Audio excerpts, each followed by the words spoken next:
Bonjour, donc au cours précédent, la vidéo précédente, nous avions vu que pour mesurer l'intensité d'une force, qui est donc une des caractéristiques de la force, l'intensité, on pouvait utiliser la déformation d'un ressort. Chaque fois que ce ressort est soumis à une force, il va se déformer. Alors, mesurer l'intensité d'une force avec un ressort, avec un papier millimétré mis sur une planche, ça reste un peu compliqué.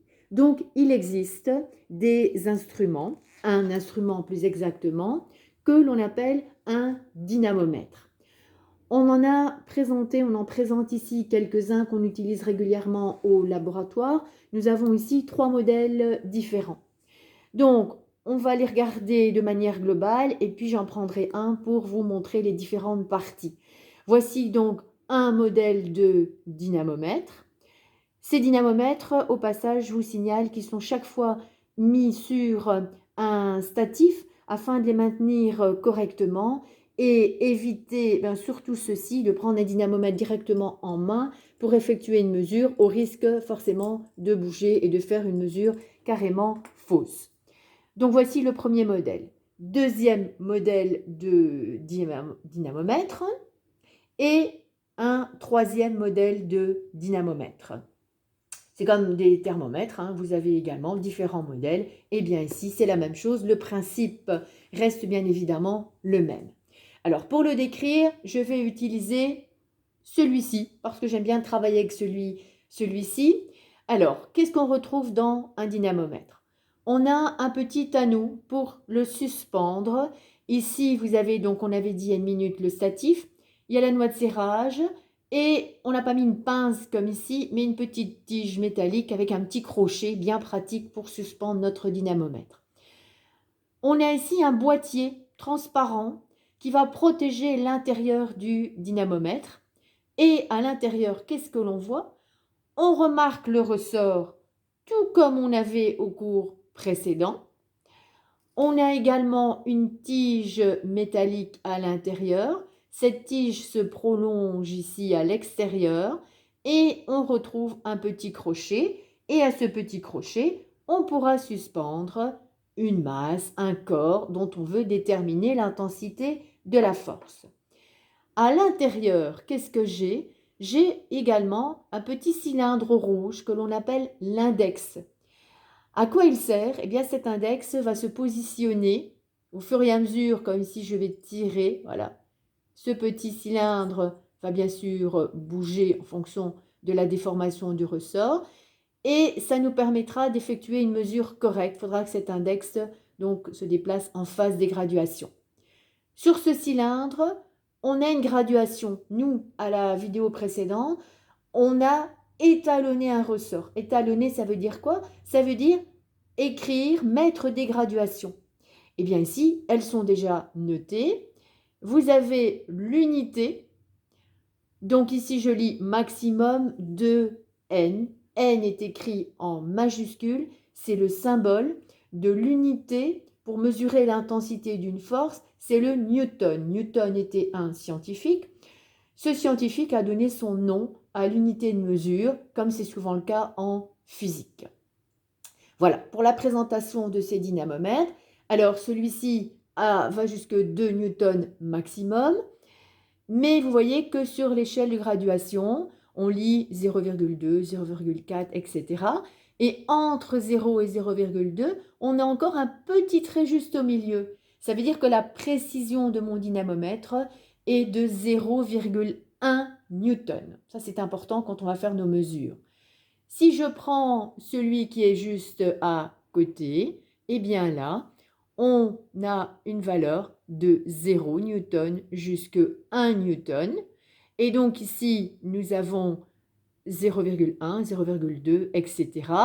Et à l'intérieur, vous avez également un petit, un petit élément noir qui nous met juste à la moitié, d'accord? Donc à 0,5. Et puis nous avons encore des petits traits de graduation, ce qui veut dire que la précision sera de l'ordre de 0,1 newton. Alors il y a un petit élément que j'ai oublié de vous dire, c'est qu'à force d'être utilisés, eh bien ces ressorts peuvent un peu se déformer. Il n'y a pas sur celui-là, mais si une petite vis de réglage qui permet justement de bien ajuster, de bien avoir quand on est en position de repos. Il n'y a aucune masse qui est suspendue. Donc, avoir bien notre petit cylindre ici, notre petit, je ne trouve plus le mot exact, le petit curseur. Merci à ma collègue de m'avoir soufflé la bonne réponse. J'ai d'être juste en face du 0. Le troisième modèle, donc je ne reviens pas sur les différentes parties, simplement peut-être attirer votre attention sur, ici nous avons une double graduation. D'un côté, nous avons les newtons et de ce côté-ci, nous avons les valeurs en grammes. Ce qui peut prêter un peu à confusion parce qu'on ne mesure pas une valeur en grammes. Donc celui-là, j'en parle pas. Voilà, on va se concentrer sur ces deux-là. Alors, je vais prendre en main une masse, voilà. Donc, on a au laboratoire des boîtes avec à l'intérieur toute une série de masses. J'ai pris dans cette première boîte une masse de 100 grammes. Je vais suspendre ici, et donc on garde bien le petit cylindre est au-dessus du 0. Je suspends la masse de 100 grammes. Cette masse est attirée par le centre de la Terre. S'il n'y avait pas ce crochet, elle va tomber forcément. Et donc maintenant, je mesure grâce à mon dynamomètre l'intensité avec laquelle cette masse est attirée par le centre de la Terre et nous avons une valeur de 1 newton. J'enlève cette masse, voilà. Je vais maintenant prendre une masse de 200 grammes, voilà. Et je vais faire la même opération précédemment. Voilà, je suspends au petit crochet. Et nous lisons. Je suis sûre que vous avez bien vu, bien lu. Nous avons une intensité de 2 newtons. Je l'enlève. Troisième opération. Cette masse ici, je ne sais pas si vous allez bien voir la valeur. Elle est de 50 grammes. Et donc, voilà. Le plus difficile, c'est de trouver, voilà, le petit crochet. Et voilà. Et donc, si vous avez bien suivi depuis le début, eh bien, nous avons une intensité de 0,5 newton. Donc, qu'est-ce qu'il faut retenir de ceci? C'est que un dynamomètre, c'est un instrument qui permet de mesurer l'intensité d'une force. Nous pouvons utiliser plusieurs types de dynamomètres, le principe étant basé sur la déformation du ressort. Il faut retenir qu'une masse de 100 grammes, si je lâche la masse, elle tombe, elle est attirée par le centre de la Terre et elle tombe avec une force de 1 newton. Bien, maintenant, qu'est-ce que je peux faire avec ce dynamomètre?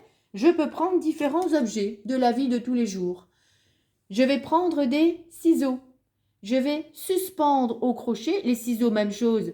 Si je les lâche, ils vont tomber, ils sont attirés par le centre de la Terre. Mais tiens, avec une force de quelle intensité? Je suspends au crochet, je lâche, et ici, on peut lire, je vais demander à ma collègue qui est juste en face de lire la valeur. 0,2, un peu plus que 0,2. L'unité, newton. Toujours bien donner l'unité. J'enlève les ciseaux. Voilà, ma collègue est prête, elle pourra faire sa lecture. Un autre objet, un bic à 4 couleurs. On lui a attaché un petit fil. On suspend. Et ici, nous avons 0,1 newton. Voilà. Et puis, on enlève. Alors, sur vos feuilles, j'ai certainement mis une latte, je ne sais plus ce que j'ai mis. Pas de latte sous la main. On prend une équerre, on s'adapte. Troisième mesure pour ma collègue. Entre 0,3 et 0,4 newton. Alors, si on veut être un peu plus précis, je peux enlever l'équerre et je vais utiliser ici l'autre. Alors, c'est un peu plus compliqué pour l'attacher, mais je peux le faire avec le bic parce que là aussi on avait dit, voilà. Ici, comme la précision est un peu plus importante. 0,12 newton. Voilà. Donc, ce dynamomètre-là fonctionne forcément très bien. Mais comme on a moins de la valeur de la précision, c'est justement moins précis. Donc, s'il faut, on peut changer de dynamomètre. Voilà. Merci pour votre attention. Il suffira de compléter vos feuilles.